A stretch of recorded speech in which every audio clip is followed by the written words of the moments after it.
Welcome back to The Sweet Spot. This is Series 1, last episode, Black Eye 5. Before I get started, I'd like everyone to know that this episode has disturbing moments and they may be unsuitable for younger viewers or people with a nervous disposition. First, I'd like to welcome my incredible producer, Phil. How are you today, Phil? Hello, how are you? I'm good. It's very strange because this is actually the same day as before. I know. But anyway, just for the Just sake lifting the veil a little bit here. just lifting the veil. You know, we didn't need to tell anybody that. It's showbiz. Okay, it's a week later. Yeah, yeah. How was your holiday? Yeah, how was it? You changed. Yeah, everything's changed. You know, it occurred to me that some podcasts introduce it as "Hello, everyone," and I thought I don't think I could introduce it like that, because just think if everyone was watching. I mean, what kind of stage fright would you feel? How would it be possible for like 8 or 9 billion people to all be watching the same show? So sometimes I take things a little too literally. Yeah, well, you know those children playing signs? I think they should take them down at night. Which one? Like children at play, like the ones that show like on the street sign that says children playing. It's if there's no children playing, what's the sign doing? I think so. It should only appear when there literally are kids That's right. playing. Exactly. Yeah, I agree with you. We need to sort this world out, Phil. You and I think, and starting here, it's going to happen now. All right. So, episode 5. Just as a reminder, this is a podcast chronicling the loss of my eye. Can science help? Meetings with 3 wise men. Nightmares, coping, conclusions. My story began with A, the young Kenyan Indian businessman with a death trigger heart. And it ends with A at a clinic near Marylebone in London. He has kindly agreed to accompany me in case my working eye becomes blurry after optical tests. I'm here for a second opinion from a professor of optogenetics. In the waiting room, I realise that there is no point in messing with my working eye after the first atrocity.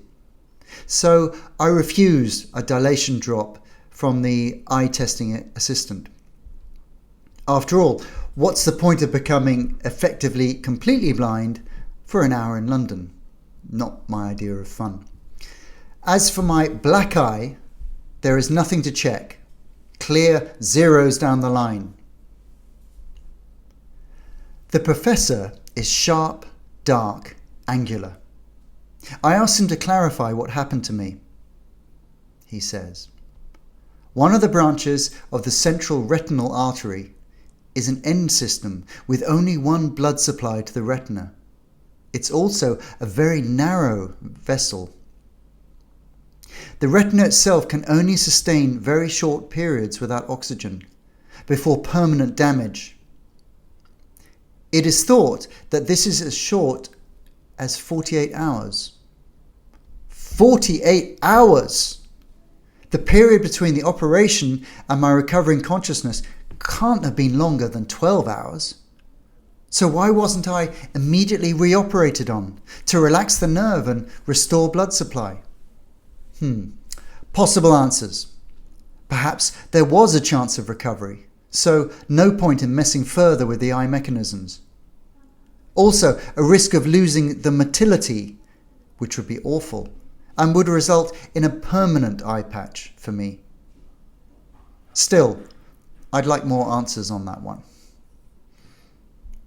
The professor is patient, but there is a fair bit of technical jargon to be understood. At one point, I swear he says I had been invaginated. This is actually a word. Have you ever been invaginated, Phil? I can't say that I have. I couldn't resist it. I just couldn't resist it. I have to ask you that.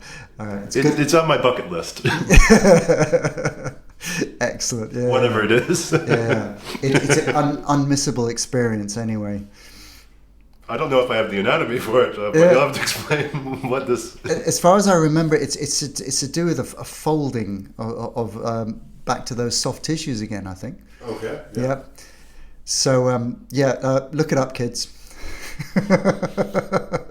Meanwhile, I learn a little about optogenetics, which is insufficiently advanced to counteract the chronic obstruction of blood supply to my eye, or infarction. To be honest, invaginated sounds much cozier, don't you think? So, the professor and I dismissed the idea of inserting a camera into my right eye. These have given rudimentary perception to the completely blind, but most of the subjects took out their camera and went back to their guide dogs. So, as the camera's baseline perception hasn't been of any use in a novel environment, nah. There's no point in me doing anything which doesn't match the quality and clarity of my wonderful left eye. I asked the professor if he'd ever heard of the ogre-faced spider. He says no. So I give a quick description of their huge eyes and unique web net catching technique, and, more relevantly, their capacity to regenerate their retinas overnight. To this, the professor says, newts. I'd already heard of how salamanders could regenerate their tissues. But, unfortunately, retinal nervous tissues is an entirely different level of complexity. And so, given the speed of current research, I could expect restored vision by 2037, earliest estimate. As we shake hands, I say to the professor, so, a 10 to 15 year wait. I'm one of the few people actually looking forward to old age. In the end, I wasn't expecting much, and I wasn't disappointed. But confirmation was expensive. As I'm leaving, A tells me how good the coffee is at the clinic. So it should be, I say. That's £400 a cup. At least we get to have a luscious English breakfast. I learn that A's vampire work, doing night shifts at Morrison's, is ending soon. This next part is called Glass Half. One of these. My local ophthalmologist is well dressed and in good shape, with stubble around the smile. He gives me the usual mechanics as he checks the black engine below my right eyelid. He scalds my hope of having restored vision in 20 years, as it's harder to treat older people. Yay! But I have excellent vision in my left eye. I point at it. Glass half full. Then I point at my black eye. Glass half empty. How do you illustrate glass half full, glass half empty? I mean, I think this is a tricky one. They've got good enough imagination. Yeah. I always think glass half full, glass half empty depends on the liquid. Yeah. Do you know what George Carlin said about this? Oh, go on. He said the glass is twice as big as it needs to be. Right. Okay. Yeah, I quite like that as well. Yeah. I think between that and the liquid, I'm into that. Yeah. Or something like that. I'm probably butchering his delivery. Are we murdering a George Carlin quote? I think he just rolled over in his grave. But. Yeah, several times. Yeah, that's right. And that's it. The ophthalmologist has no good or bad news. I don't need to go back there again. It occurs to me that I've had a free course in Stoicism. Just think of all the money I've saved in self-help books. Yay! Bypassing Marcus Aurelius's Meditations may not be worth £5,000, but check me out. I'm a born-again Stoic.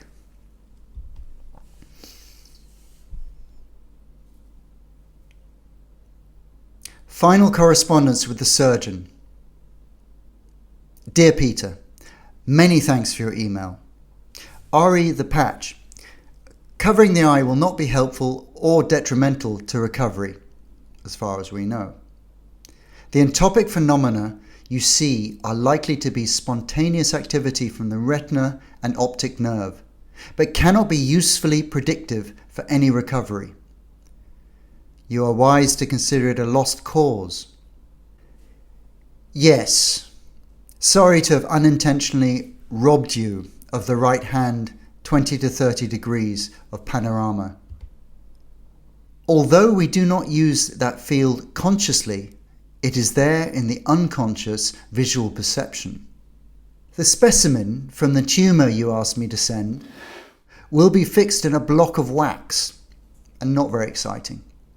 If you want a picture, I could send you a typical cavernous hemangioma, together with the pathology appearance. I will certainly keep my eye open for any progress in neural regeneration. With best wishes, Surgeon. I reply, Dear Surgeon, thank you for the offer of a picture, but I'll decline. I can't think of anything to do from here other than to leave it and get back to you if I'm taken unawares by good fortune. Best wishes, Peter. Once I felt my full vision returning, slowly but surely, my panorama restoring itself like a sunrise in my right eye. But this was a cruel and compelling dream, and I woke up feeling betrayed by my own mind. Have you ever had those dreams, Phil? I've had dreams where, you're fabulously rich and everything's all sorted out. And then you're back to reality again. Oh, I have to work. I could think of no greater wealth Yeah. than that dream of being able to see all the way around. Yeah. Of having a nose again. Yeah. I've only got half a nose right now. You know that? Fair enough. Yeah. Fair enough. Yeah. Okay. This is nearing the end. So this is a story about my pre and post-op. And it's called Wink. The room is my skull. I sit on a bone stool, light with anxiety but strong with conviction. This has to be done. Left eye is strong in its socket behind me. There are 3 more stools in front of me. I don't know why. I only asked right eye to attend the meeting, so who else is coming? The door opens and in crawls the optic nerve. It's weighed down and heavy, entwined in something wrong. The optic nerve heaves its length across the right stool. I can see it straining, and that's why I've called the meeting. We have to talk about something wrong. The awkward silence is broken by the panting of the optic nerve. Dragging the extra mass around is tough. I can see the blood pulsing from the retinal artery below the surface of the nerve. Valiant, but laboured. So, I say, where's the eye? The artery says, whereabouts unknown, sir. Something wrong shivers and tightens its grip. It's hard to tell if this mass is feeding off my optic nerve, but it certainly looks parasitical. I look around the skull, trying to avoid the hideous mass of veins and tentacles. It's like the elephant in the room, isn't it? Not an elephant, sir. The artery voice is tough and clear. A hemangioma. What's that? A mass, sir. Been here as long as I can remember. There's not enough room in the socket for me, the mass, and retinal nerve. Yes, pipes up the nerve. It is awfully crowded in here. Well, here's the thing, I say. I know it's getting cramped, so I've thought of a solution. You're not going to hurt me, are you? I'm thinking of surgery. The door bursts open and in comes The right eye. Darlings, I hope you haven't been waiting long. I've been frightfully busy, you know, photo calls. Mr. Scientist here wants us to have surgery, blurts the nerve. Oh, divine, says right eye. I'd like some highlights for the pupil, please. I'm never sure if I'm green or blue. And how about a little whitening while you're at it? The lashes need work too. Left eye rolls behind me, exasperated. It's jealous, whispers the right eye, loud enough to be heard. Left eye can't wink. I'm a very sexy winker. This isn't cosmetic. I point at the mass. It's to get rid of that. It'll hurt. No, it won't. We'll all be put to sleep. The surgeon will make an incision below the eyelid, a little rearrangement, and poof. I point at the hemangioma. Gone. The optic nerve shivers. The mass quivers and tightens. An awkward silence fills the skull. Chaps, says right eye, how long have I known you? 45? 46 years? Oh, come on, I say. This is doable. There's a 4% chance of it going wrong. Statistically, nothing to worry about. Peanuts. We've had a good innings, says right eye. Listen, it's got to the point when we have to do something. If we leave it, this mass, this tumour, will just grow and squash the two of you.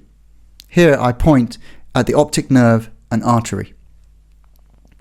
Oh, dreadful, says right eye. Would it stop me winking?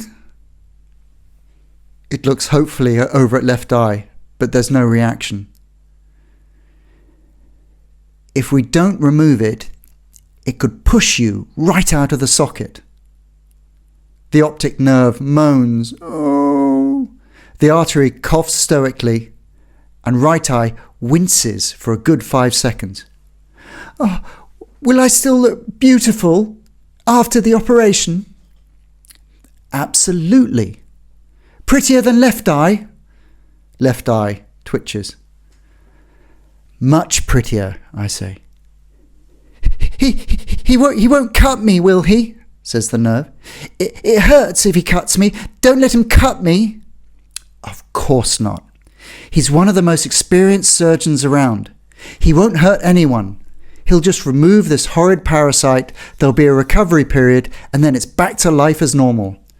Only no more weird tiredness or straining to keep up with the left. Normal vision. All you've got to do is trust me. Do you think you can do that? There's a huddle, and the three confer. After a minute, they turn back to me. I'm ready for it, grunts the artery. Been pumping blood for 46 years. Just got to tough it out. We shall be brave, proclaims right eye. It's for the greater good. We shall survive. Retinal nerve, I murmur. I suppose, if nothing touches me... Man up, growls the artery. There'll be a little movement, I say. Some rearrangement. But he'll be taking out the mass. You'll be so much stronger after all this is over. Just don't panic. Can you say that? Don't panic, whispers the nerve. Say it louder. Don't panic. All of you together, say it loud. Don't panic. Louder! Don't panic! Don't panic! Don't panic! The mass quivers and tightens. The optic nerve drags itself from the skull, and right eye flounces out after it.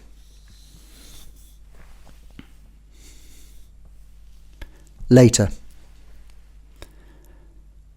The surgeon is sitting next to my bed. I hear and feel the bandages being removed from my eye. There, says the surgeon. Is it off yet? I say quietly. I? Where are you? I? The skull is darker. Right eye is sitting on a stool, puffy and bloodshot. Darling, is that you? What happened? It starts to weep. Its pupil is a black supermass. I can't see. I can't see. Just calm down. I'm fucking blind! What have you done to me? I notice a shriveled shape at the front of the skull. I can't move! I'm paralyzed! I'm looking down at a blackened mass of fibres and blood vessels. Jesus, I say. What happened? Right eye is sobbing, disconsolate. A voice comes from the socket behind me. It panicked. What's that? Oh, it's left eye. The surgeon came in and took out the tumour. Retinal nerves spasmed, panicked, contracted. There was no more blood going in, and the eye died. Shut up! Hisses right eye. You're dead, mate. Bitch! I look up at the blue and silver light flooding in through my left eye, my only vision of the outside world. I'll get better, moans right eye. I'll get better. Just you wait. Look on the bright side, says left eye. At least you can still wink. Conclusions. Looking back on the procedure, I get little moments of realization. I read over all these notes and know that doing the procedure wasn't a bad decision. At the time, given the evidence of my symptoms, it was a no-brainer. The only inevitability comes with hindsight. I strongly suspect the moment he'd lifted the bandage, the surgeon knew my eye was gone. He'd seen it before. Eyes never come back from the dead. I couldn't sue him. I'd signed too many forms. And really, what was the point? So was he making it easier for the patient to take? That sprinkling of hope, easing the horror before stoicism kicked in? Should he have simply said that I was doomed? Would it have helped? Epilogue. It's 7 years after the operation. I've given up seeking offerings from my friends, their own problems to compete with mine. I see tumours, deafness, kidney failure, you name it. But the worst is a man I used to play sport with. I see him pitchside, sitting in a wheelchair with both his arms and legs removed. I don't ask why. It's horrific. But he stays busy.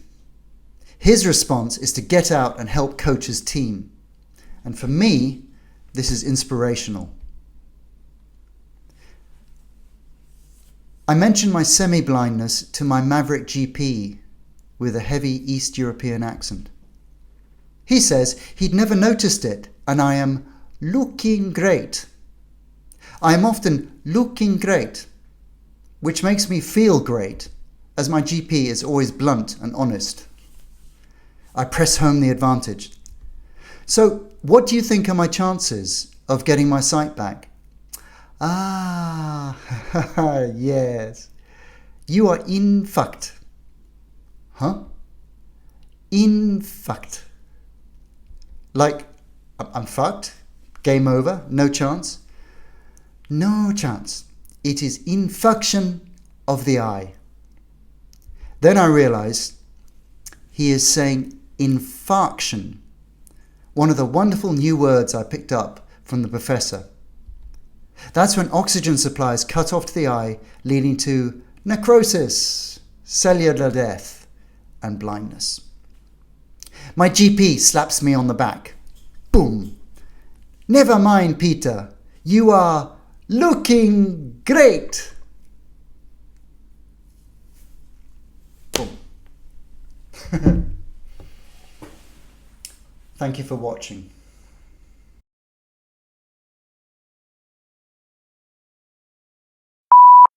I will say, for the record, now that we've got it on tape. How do you say it? Whatever you say. Yeah.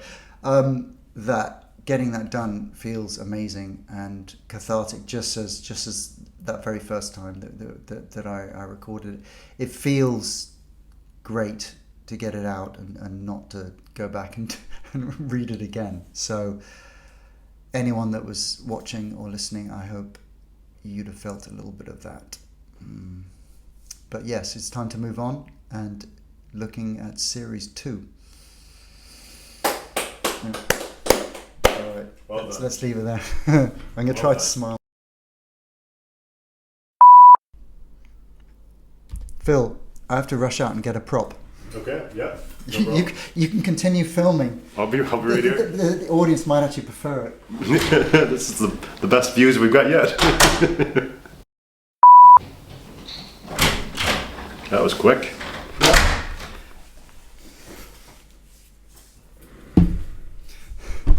And we're back, ready for more.